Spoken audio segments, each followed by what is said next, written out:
I never knew for sure, but do know that I saw firsthand his dad get threatened, at a tennis court of all places, by two well-dressed clearly Italian men who drove up in a black Cadillac. I was sitting right there with his friend as they talked to him, and it was exactly as I imagined it would be in the movies. My friend said there was a contract on his dad. He actually said it like it was cool, and at the time I guess I thought it was too. I was invited to go with them on a fishing trip in Lake Michigan that week, my friend, his dad's friend and I. 2 days before the fishing trip, something happened with a member of my family and we had to go to Cincinnati for a few days. When I returned I learned my friend's body was found floating in Lake Michigan. He was wearing a life vest. His father's friend and the boat were never found.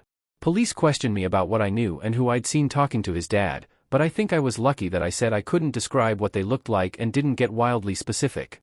Going on a fishing trip when you know the mafia has a contract out on your family takes some balls, kind of like accepting an invitation for tea from Vladimir Putin. Instead of eating fish for dinner, it was the fish eating them.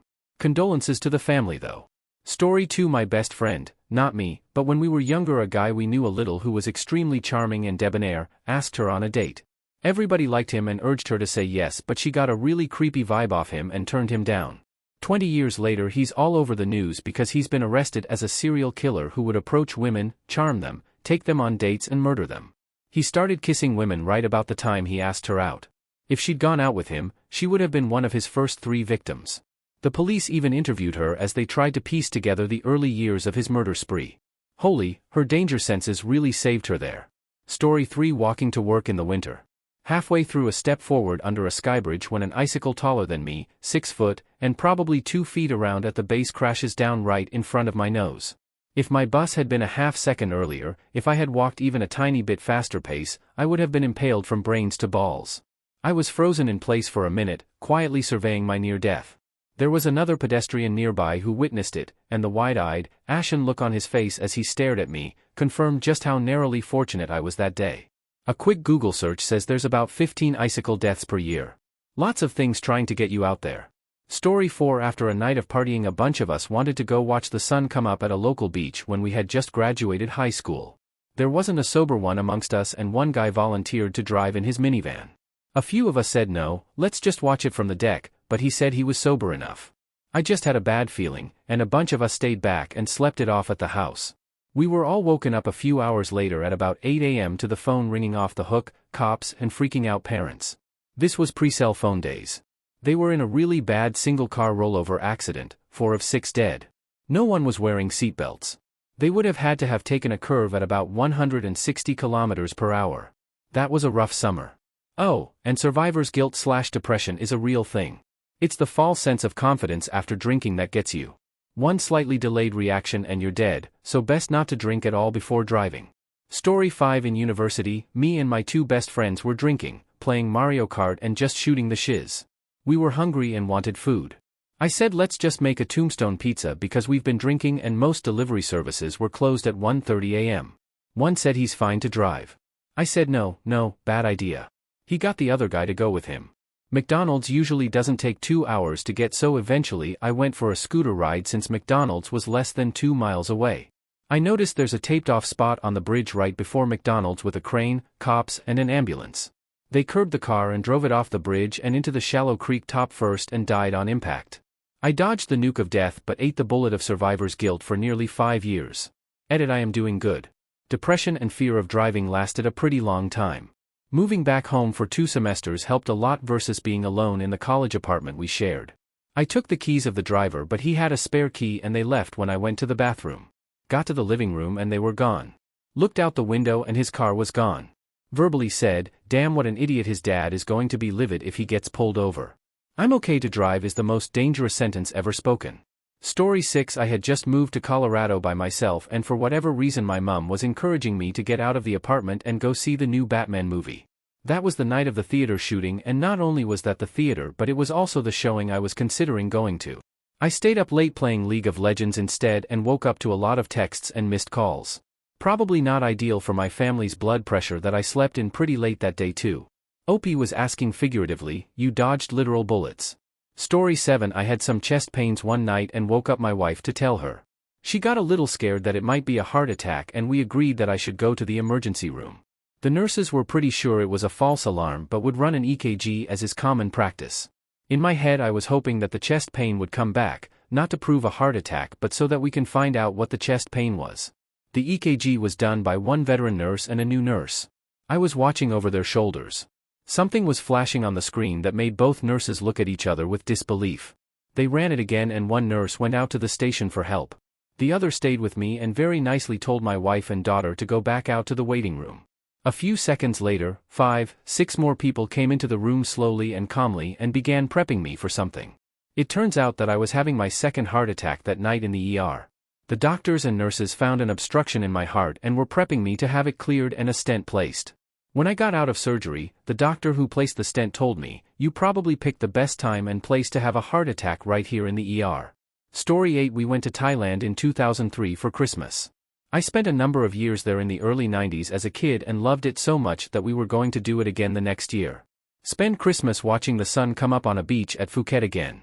We had the tickets and everything, but because of some new fallout from an Enron-adjacent scandal, my dad wasn't allowed to leave the country. He wasn't implicated, but was in the C-suite of a credit card company and all such people were under travel advisory. Anyway, the very hotel we were going to stay at got 100% wrecked by the tsunami, so I guess we got lucky. My aunt and uncle were on the beach that morning just before the tsunami hit. They had scheduled a boat tour, but when they got there, the boat was broken and the owner had to cancel. They were standing on the beach trying to figure out what to do with the rest of their morning when they saw the tide pulling way out. My aunt and uncle happened to be seasoned sailors, so they knew that was a precursor to a tsunami. They ran up and down the beach telling people to get out now, but most people just ignored them. They called their grown kids who were on vacation with them and told them to get as far inland as possible. Then they got in their rental car and just booked it uphill. So yeah, they dodged that huge bullet too. Story 9. Back around 2004, when I was only 20 years old, I was on a road trip with my friend and her dog from California to Washington. I was on I-5 North at around 1 a.m., using my cruise control to keep my speed at 75 miles per hour. Speed limit is 70. I'd gotten speeding tickets in that part of Northern California before. I was familiar with this drive because my boyfriend was in LA and I lived in Seattle, so I made that trip a few times a year for a few years. All that is to say, I had learned my lesson and used cruise control to keep myself from speeding, never going more than 5 over the posted speed limit, so it's pitch black, early morning. My friend has her seat reclined all the way, taking a nap on the passenger side, her dog on her chest. I see what I assume to be lights from a cruiser come up behind me. The car slowly pulls alongside me and matches my speed exactly. I kept my eyes straight ahead, but I knew this person was staring at me. I wasn't panicking though, not like I had in the past when I'd encountered a cop on I-5, because I knew I wasn't really speeding. I kept glancing at the speedometer to assure myself I was good. I may have even slowed down a notch or two to be certain.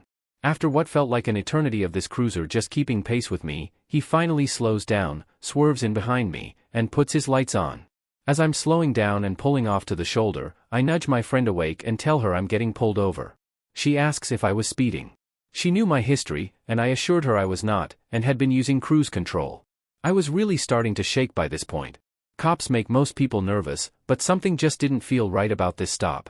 I knew there was no reason to pull me over.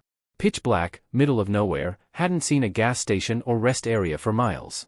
The guy strolls up to the passenger side of my car as my friend is using the lever to get her seat upright again. When he finally gets to the passenger side window, he looks visibly surprised that I have a passenger. He begins to fumble over his words, claims that I was going 90 miles per hour, he was so damn flustered he forgot to ask for my license. I actually asked him if he needed it. He trots back to his car and my friend and I look at each other like WTF. Her dog, by the way, was going absolutely crazy during this entire interaction. I never saw that dog act like that before, or after this happened. Now remember, I'd gotten a few tickets on that same stretch of road within that same year or two. I was very familiar with this process and knew how long it should take and what to expect. In my previous experience, most cops go back to their cruisers for a good 6 to 8 minutes. This guy came back after about 2 minutes. Kinda tossed my license and registration into my friend's lap, like he was annoyed, and yelled at me to slow down and told me he'd just give me a verbal warning for now. I thanked him, despite how creepy it was, and while I was putting my license back in my wallet and registration back in my glove compartment, he fired up his cruiser and floored it back onto the highway. This is also not normal. Anytime I'd been pulled over they would always tell me to pull out ahead of them so they could make sure I merged carefully back onto the freeway. My friend and I were freaked. She was more freaked than me. I think I was trying to explain it away, give him the benefit of the doubt at first, but the longer I thought about it, the more uncomfortable I became. I couldn't shake that nasty feeling that something wasn't quite right. Fast forward many years later, I remember hearing about some cop that had been arrested. He'd been trolling I-5N in Northern California. During that same time period I'd been on road trips, stopping unsuspecting young single female motorists, and sexually assaulting them in his cruiser. His MO was to pull up alongside their cars, scan them to make sure they were single females, and pull them over in desolate areas at early morning hours. He ended up murdering one of these girls when she put up too much of a fight. I can't remember his name and I don't know what he looked like, it was too dark to see his face well. But my blood turned cold when I'd heard that. Definitely dodged a huge nuclear life-changing, possibly life-ending event thanks to my tired friend and her protective little dog. Damn, I was almost sure he was going to be a cop impersonator. The fact that it was a real cop is even more scary. Side note. If you're a passenger in the front seat, never lay down and go to sleep. Not only can it trigger the driver to fall asleep too, but you also have a responsibility to make sure they're awake, and not driving into a ditch somewhere, or into oncoming traffic. Better yet, don't drive at night at all, pretty dangerous between the tiredness, reduced visibility, and drunks on the road. Hey there, I hope you're liking this video, and you must be since you've made it this far already. Consider giving it a quick thumbs up. It might not look like it, but these videos take a lot of time and effort to make between curating the best stories for you, and long hours editing. Every like helps more people find this content, so thank you. Okay, back to the stories now. Story 10. 24 years old, had a pesky sore on my tongue that was really bothering me.